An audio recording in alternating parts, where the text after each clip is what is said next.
Bet you think you'll never lose those downtown blues. Come and see the open spaces here down our mile. Where the old world meets the new, we found a way to make you smile. Southwood and Farrows on a river by the sea. Southwood and Farrows, it's a whole new place to be. Out in the country, we're really on the move. So bring your family to Southwood and Farrows.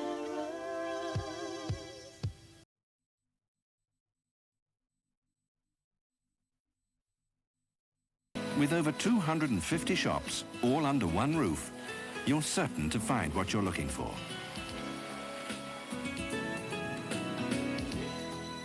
And there's always something special going on. So, Lakeside opened with a bang, and it hasn't stopped since. Come and see for yourself. Discover the art of shopping at Lakeside.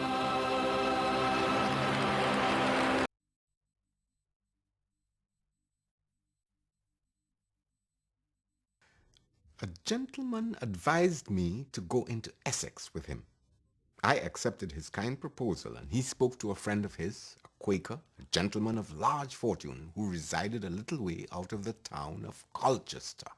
May 1952, a dramatic Saturday afternoon in Lower High Street. Kent Blacksill's ironmongery completely gutted by a fire which started in the paint department.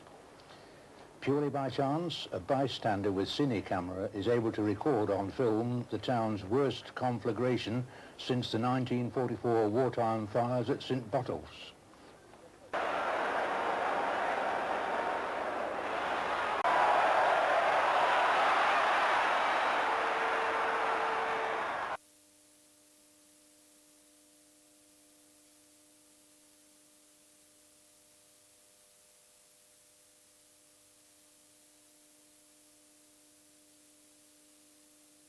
So it seems that a lot of people think Essex has got worse over the past number of years. And with that change, many people have developed a certain idea of Essex and the people from Essex.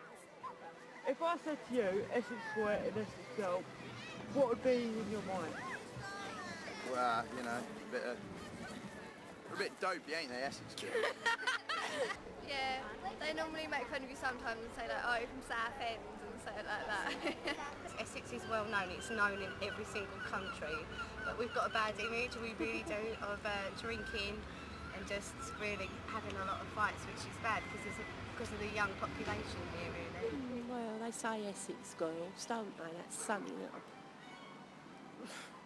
I don't think they're any different from any other girls, quite honestly. It'd be hard to get rid of the stereotypic, what is it, blonde hair, white stilettos. I hate that, and I don't, as most Essex girls don't wear white shoes anymore. We are trying to get rid of that image. There are competitions too for the fairer sex. For Southend attracts the loveliest holiday makers. Don't you agree? Come and judge for yourself.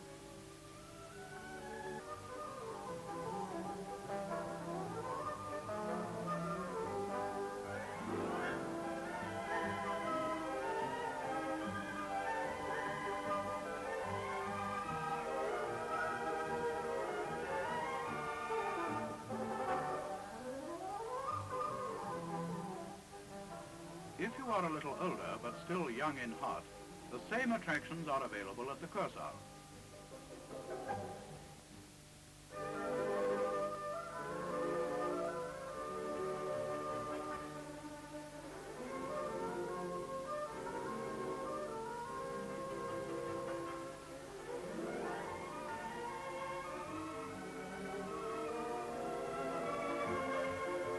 This works up an appetite for lunch.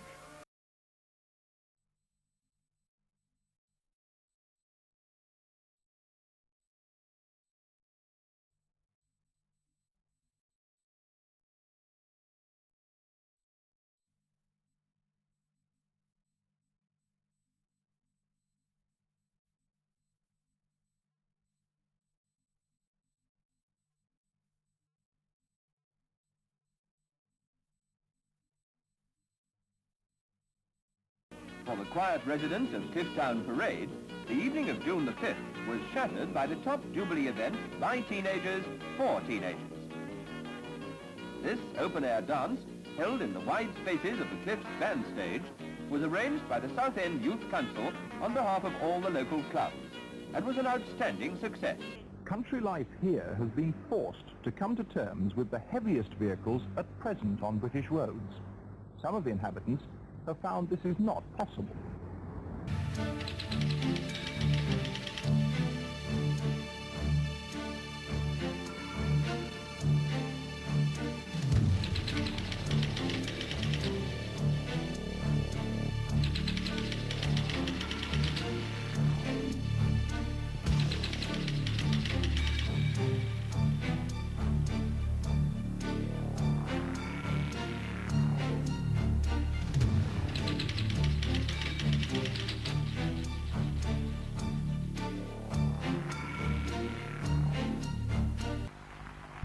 Barges waiting for the tide, probably carrying cement from Purfleet, Grays, Greenhithe, or from up the Medway, all dozing in a row.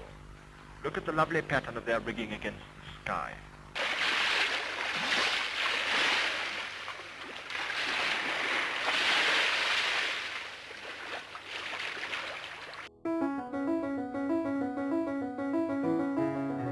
We always loved the regattas. We never missed a regatta. We always loved it wherever there was boats, because we were brought up with boats in Rivenhoe, really, you know. It used to be lovely.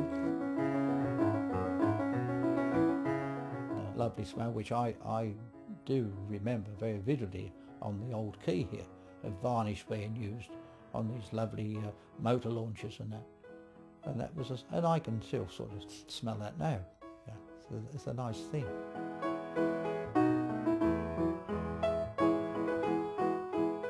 If you were on the tinning side, the tins would cut the ends of your fingers, very sharp.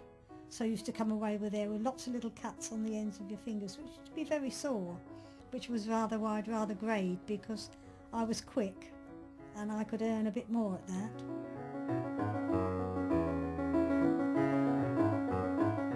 Everybody was really proud of what they did.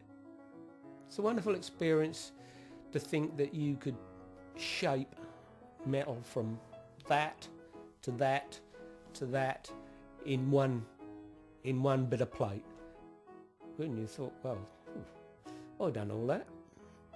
Or my old mate done that bit down there.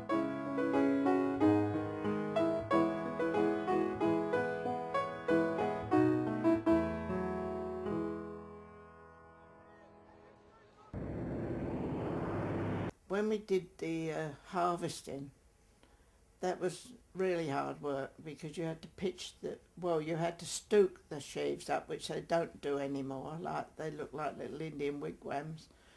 And when they were dried out enough, we had to load them onto the wagons, and you had to load them with the heads of the sheaves in and the stalks out. And then when that was taken, you had to stack them, build the haystacks. And that was from early in the morning till late at night we did that. So we come to the ancient town of Colchester, with its narrow streets and careless pedestrians. Living amid history, as they do, the people of Colchester seem not yet to have heard that motor cars have been invented. That is, if you judge from their behaviour. Their attitude is apparently one fostered by centuries of unmolested walking, and they look on the motor car as a new-fangled gadget which must be kept strictly in its proper place, behind the pedestrian.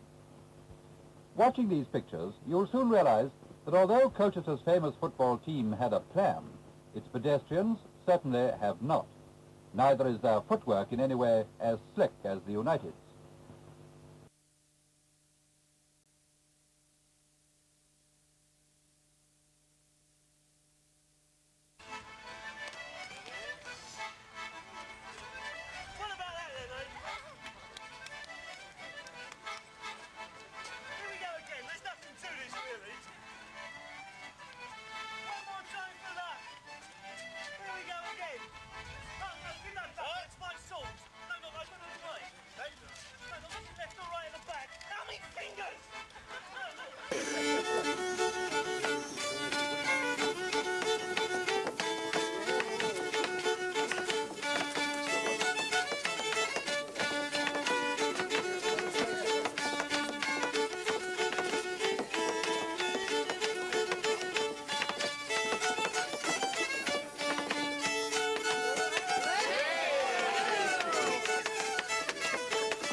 Now, before we go round this station, let's first of all try and understand exactly what we mean by nuclear or atomic energy, as it's sometimes called. What exactly is it? For centuries, the atom was regarded as the smallest particle into which matter could be subdivided. The atomic weights of every known element were classified and tabulated. Each atom was thought to be a minute, solid, indestructible sphere. But now, in the 20th century, we think of the atom as a miniature solar system, with tiny planetary electrons revolving round a central sun, the nucleus. Saturday afternoon, 31st January 1953. This afternoon I went on my bicycle to the quay in Vlissingen. I was going to watch the search. Mother told me that there was a storm coming from Scotland to Holland. She had heard it on the radio and was a bit worried. Typical mum. At the quay I met my friend Thijs. As usual, he was teasing the girls. We had a brilliant afternoon, playing with the waves and the wind. The water looked strange. It was green and it seemed as if it was angry.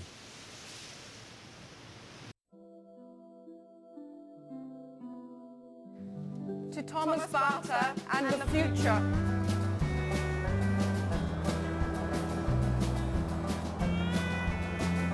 Four and 8, 48. 2 and 6, 26. Can we all try, please? R-A-E-O once more. R-A-E-O.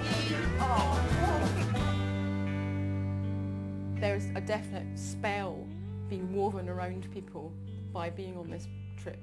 We all loved working at Barter, and if it was reopened now, I presume 9 out of 10 would go back. Not disappointing. Thought it was good. Think and work constructively. What kind of shoes are you wearing? What kind of shoe? Definitely Bata. So I wanted to ask you if you were afraid of the future. Hello, Mum. We all tripped in. And the fact that it's free. Barterville, we are not afraid of the future. I still can't get my head round some of the things we've seen and done. Sounds a bit like the Wizard of Oz.